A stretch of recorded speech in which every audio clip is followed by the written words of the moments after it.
التغذية هي العامل الأساسي في الإنتاج، وأي خطأ فيها بيأثر على الإنتاج وعلى التسمين وعلى الصحة وعلى التكلفة بشكل عام.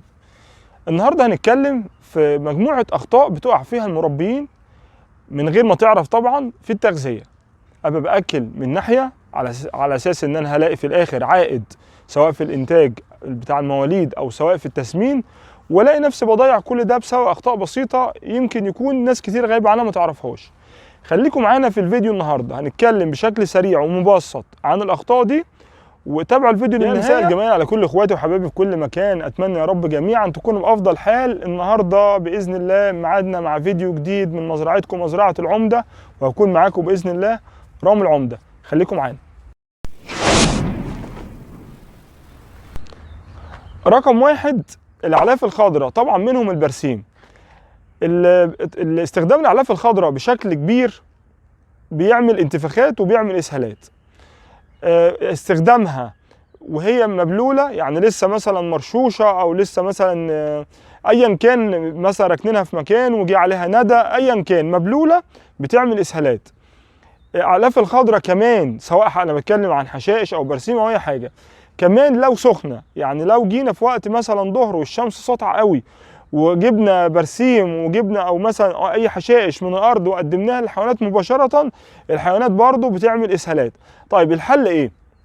الحل ان احنا اي حشائش خضراء هنغذي بيها الحيوان، اي حشائش النهارده سواء اذا كان برسيم او اي حشائش تانية، النهارده بتتشال من الارض او بتتحش من مكانها وبتتركن لتاني يوم في مكان يكون جاف، يعني مش اركنها وتيجي عليها ميه يبقى انا ما عملتش حاجه، واركنها لتاني يوم يتغذى عليها الحيوان تاني يوم. دي رقم واحد. تاني حاجة، لما يكون هنحش مثلا البرسيم او حاجة او اي حشائش عامة خضراء، ما ناخدهاش مباشرة من الارض وهي سخنة، برضو نقدمها للحيوان، او ما نسيبهاش في شمس بعدين نقدمها للحيوان. ناخد بالنا تكون ناشفة وتكون مش مبلولة. زائد كمان نعمل حاجة ظريفة لو احنا بنغذي دايما، لا هنتكلم في الموضوع ده كتير النهاردة، هنتكلم في نقطة التوازن.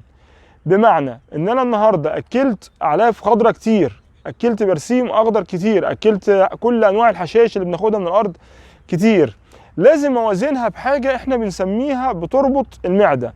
ممكن تبن اي عرش يكون ناشف ومجفف كويس، اي حاجه طالما اكلنا حاجه احنا عارفين ان هي نسبه الميه فيها عاليه، لازم نقدم قدامها حاجه تكون ناشفه، اللي هو تملى الكرش وتمسك المعده شويه عشان ما تعملش اسهالات. لان انا النهارده لو اكلت والحيوان شبع وجاله اسهال من الحشاشه النهارده الخضراء، بكره هضطر ان انا امنع، وممكن امنع عنه يوم واثنين وثلاثه.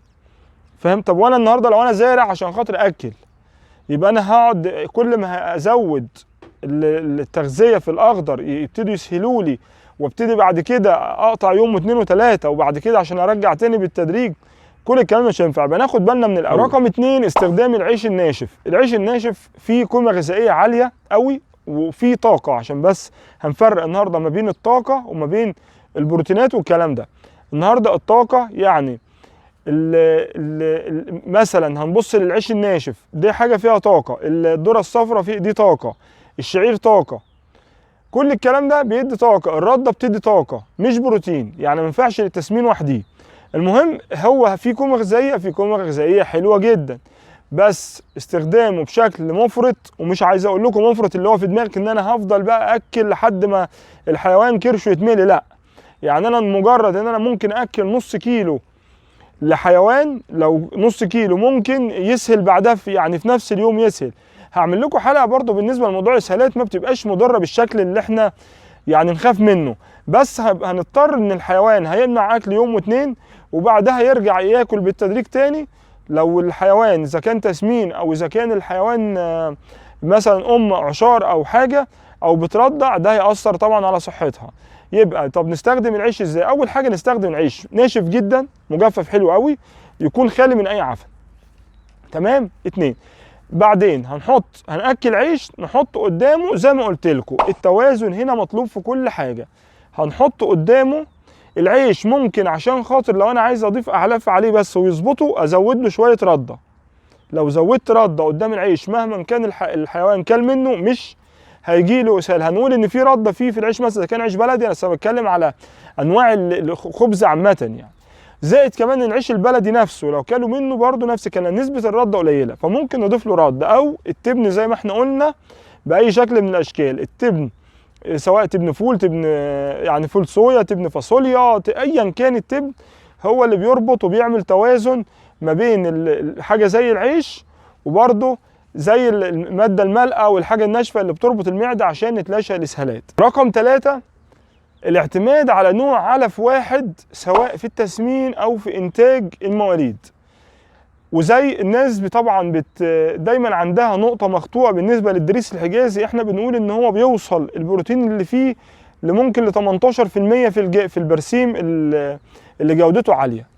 طيب البرسيم مش كفايه ان هو ينفع نسمن عليه، لازم نعمل توازن ما بين يعني هوضح لكم الموضوع بشكل عام على اساس ان المربي او المستمع يكون فاهم الموضوع، على اساس ان هو يفهم بعد كده ان الموضوع مش حفظ حاجه، الموضوع هي ما الا خلطات انا بعملها. يعني مثلا في موضوع التسمين احنا بنعمل مليون خلطه بمليون نوع، المهم ان احنا نعمل توازن ما بين الطاقه والبروتين والالياف، لازم الثلاثه يكونوا في توازن بينهم على حسب الهدف المرجو من الموضوع. يعني انا تسمين يبقى انا بعلي البروتين، مثلا انتاج مواليد انا مثلا بعلي الطاقه وبعلي الالياف.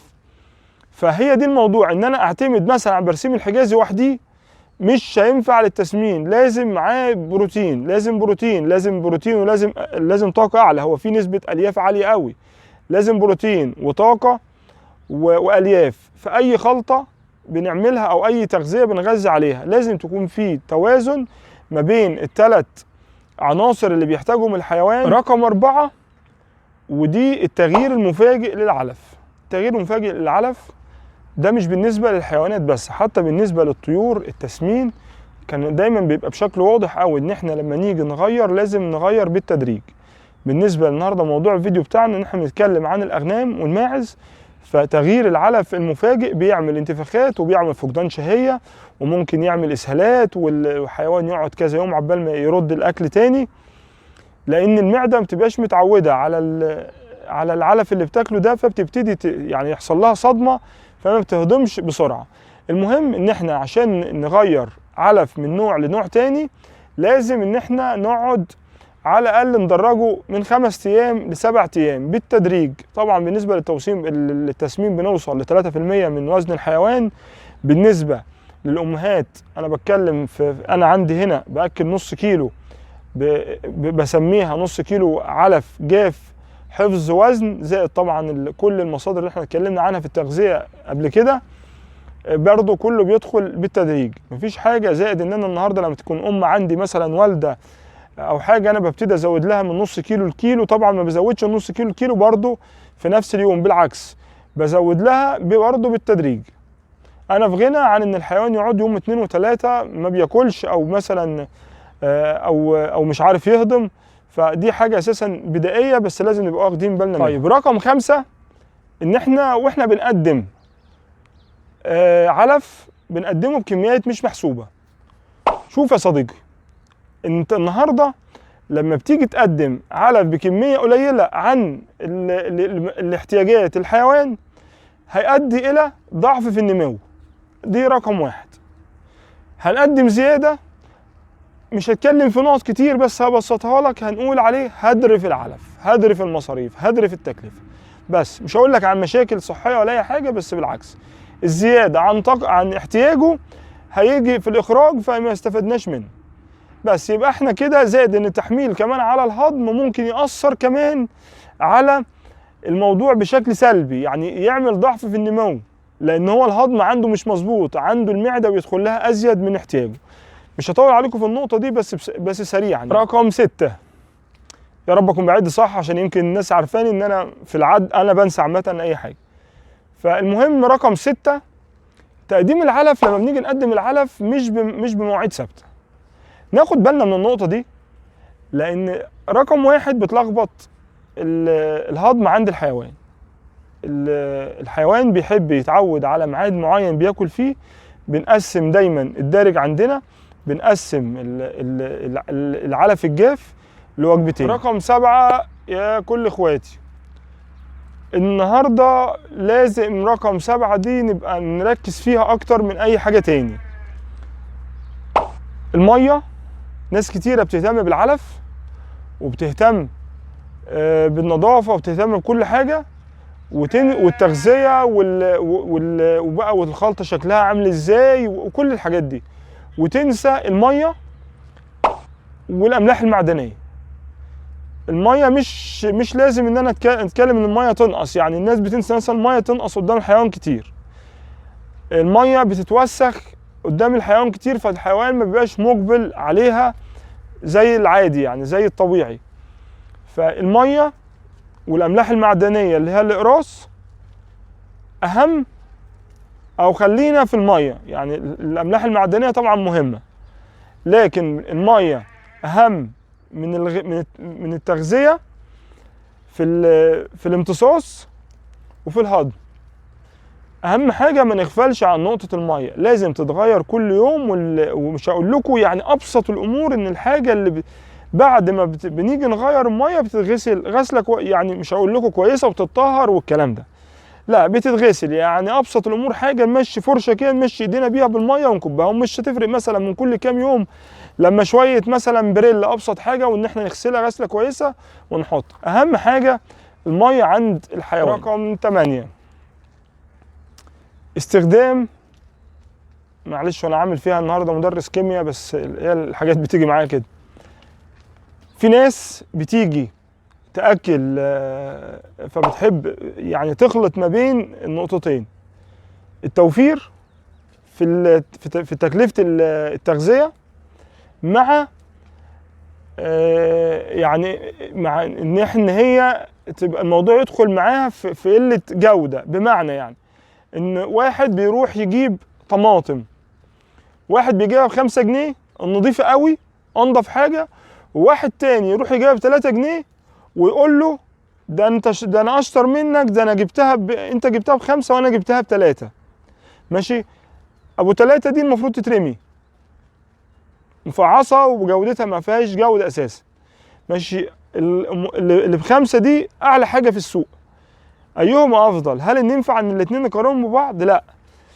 التوفير في التكلفه ان احنا لما نجيب ام5 دي نجيبها ب4، او نفس الهدف، او لو حاجه تأدي نفس الهدف ده مش لازم نفس النوع، فاهمني؟ مش لازم نفس النوع، بس المهم تكون برضو ذو جوده. تمام. المفروض ان احنا بنيجي مثلا حد يغذي يقول لي مثلا بجيب عيش بس بيكون مصوف، بجيب مثلا مخلفات بتاعه اماكن ما بس يكون فيها عفن. بصوا هقول لكم على كلمتين كده انا دايما ماشي بيهم. الوقايه ارخص من العلاج، لازم ناخد بالنا من النقطه دي. الوقايه ارخص من العلاج. النهارده اللي انا هوفر فيه بشكل قدامي، بشكل المفروض ان انا عارف ان دي حاجه ما ينفعش اتغذى عليها وانا بتغاضى عنها، فدي هتعود عليها بعد كده، لازم تعود عليها بضرر. ما عادتش النهارده بعده كل اي جسم كائن حي بيقدر يمتص نسبه سموم معينه، بعدها تظهر عليه الامراض. فيعني يا ريت احنا في غنى عن الموضوع ده، ونحاول نوفر بس بشكل كويس، نشوف بدائل اعلاف بس بشكل كويس. واخيرا التغذيه الصح مش بس توفير، لكن توازن. وحط تحت كلمه توازن دي 3 خطوط، مش عارف ليه 3، المفروض 1000 خط. توازن، تنظيم، نظافه. كده احنا وصلنا لنهايه فيديو النهارده، ويا رب يكون الفيديو خفيف عليكم. لو عندكم اي اقتراحات لفيديوهات جايه يا ريت تعرفونا، ويا ريت تدعم الفيديو بلايك. الناس دايما بتقول لي كده اطلب من المشاهدين ان هم يعملوا اشتراك ويعملوا لايك. انا مش بقتنع بالموضوع ده قوي، بس دايما الناس بتقول لي كده، فانا النهارده ديني بعمل كده. ويا ريت يا جماعه تشتركوا وتعملوا لايك وبتاع زي ما الناس بتقول. فالمهم احنا وصلنا لنهايه الفيديو، واستنونا باذن الله في فيديو جديد. السلام عليكم.